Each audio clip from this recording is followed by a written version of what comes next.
Hébreux, chapitre 1, verset 8. Vous savez lire, non? Je vous montre encore un autre verset. Hébreux 1, 8. Mais il a dit au Fils, ton trône, ô Dieu, est éternel. Le spectre de ton règne est un spectre d'équité. Tu as aimé la justice, tu as haï l'iniquité. C'est pourquoi, ô Dieu, ton Dieu t'a oint. Qu'est-ce que ça signifie? Ici, on parle de Dieu qui est en train de dire au Fils, ton trône, ô Dieu, est éternel. Comment Dieu va se parler lui-même? Ton Dieu t'a oint. Ô Dieu, ton Dieu t'a oint. Là, expliquez. Pourquoi vous n'expliquez pas? Ô Dieu, ton Dieu t'a oint. C'est le Saint-Esprit qui enseigne. Vous allez dire, c'est pas suffisant. Il n'y a pas de problème.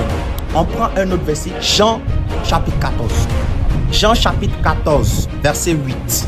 On va lire encore un autre verset. Je vous montre tous les versets. Il y a beaucoup de versets dans la Bible. Mais on lit Jean chapitre 14, verset 8. Philippe le dit, Seigneur, montre-nous le Père et cela nous suffit.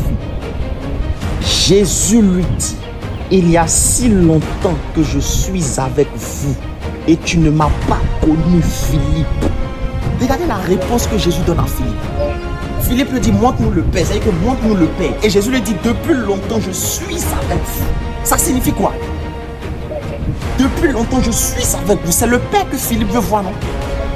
Et Jésus lui dit, depuis longtemps le Père est avec vous. Tu ne m'as pas connu, Philippe. Celui qui m'a vu a vu le Père.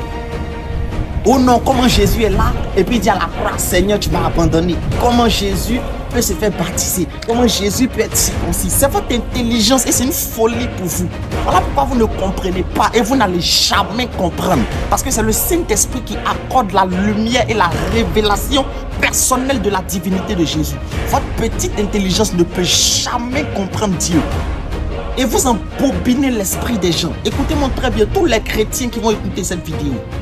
Ne soyez point troublés. Christ est Dieu. Christ est l'image visible du Dieu invisible. Tout le reste, tous les débats et autres, quittez dedans, quittez les débats, laissez-les discuter. Voici des versets, partagez cette vidéo afin d'édifier la foi de plusieurs. Mettez les cœurs en sécurité.